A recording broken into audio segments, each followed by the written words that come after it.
yesterday was a really bad day for everybody, but for me too.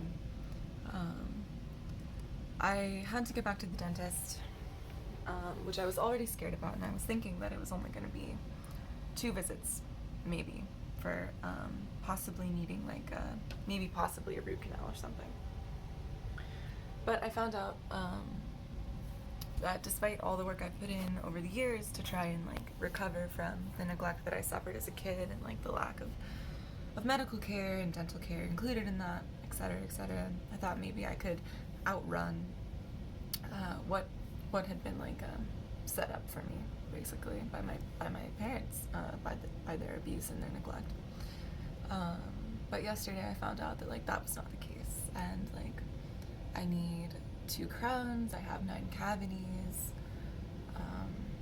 It's bad, and it was really hard to the dentist was so perplexed. I'm 25 and my teeth don't look that bad. They're not perfect, but they're serviceable teeth. Fine. And she was trying to figure it out. She was like, "You look so healthy," and indeed, aside from Lyme, I am really healthy. I eat extremely well. I exercise 5 to 6 times a week. I do yoga every day. I really put a lot of effort into maintaining my health physically and taking care of myself. It's extremely important to me. But it wasn't enough, and I think that's where I'm struggling. Is I finally got the restraining orders against my parents, and thank fucking God. And I have no relationship with my family, and I will never have to have a relationship with them again, except for the fucking legal issues that we're still involved in together, which is still happening. One of them has resolved, not in my favor, and the other one is still ongoing to this day. Which is, it's hard. It's hard to feel like all of the sacrifices that I made to obtain the restraining orders and to get away from them, it's hard to feel like they were for nothing, because since I got the restraining orders, which was in June, they are still in contact with me through their lawyer.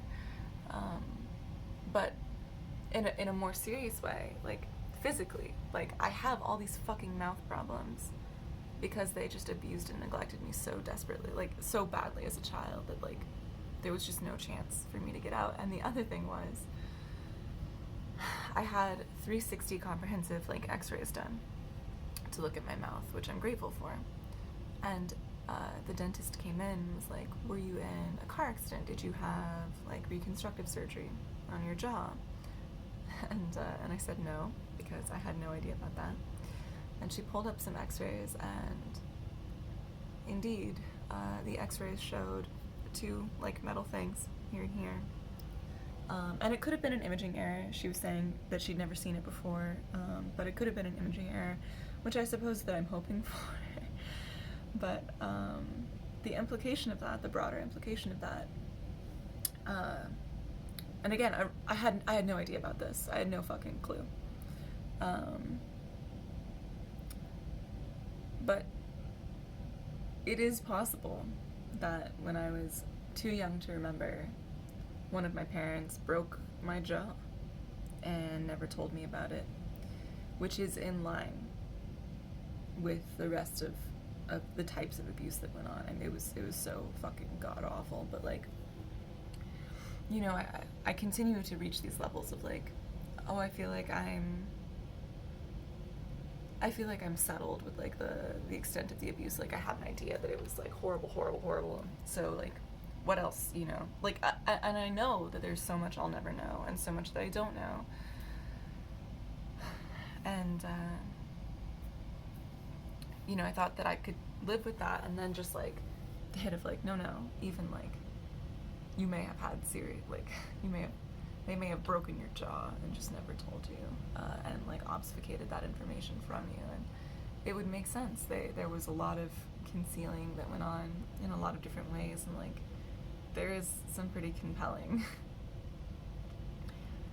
evidentiary support, even pertaining to the fucking jaw thing. And it's hard to know that I will never know what was done to me. It's hard to know that I will continue to have to take these things as they come. And now I need extensive dental care at 25. And like, there's nothing I can do to outpace it, you know, like, the effects of the abuse I know, like, mentally, of course, I'm familiar with, and physically, and it's just, it's hard to reconcile, I guess, just all the different ways that this shit nearly killed me. Not only did my father nearly kill me himself, physically, like, by strangulation, you know, but all of the suicide attempts, starting from 4th grade on, I mean, fuck, like, and then, you know, things like this, like, longer lasting implications, like, physically, that I can't rid myself of, that I have to handle now, and it's just hard. It's hard to know that there's more, so much more ahead, but I'm trying to just, like, LARP in my head that, like, I, adult me, am, like, the parent of young me, and, like, I have to be the one who takes care of this for young Maya because she didn't get to have this type of care. But also, like, I don't want to become like them. I don't want to be bitter. I don't want to feel like the world owes something to me because of the shit that happened to me. I don't know. Anyway.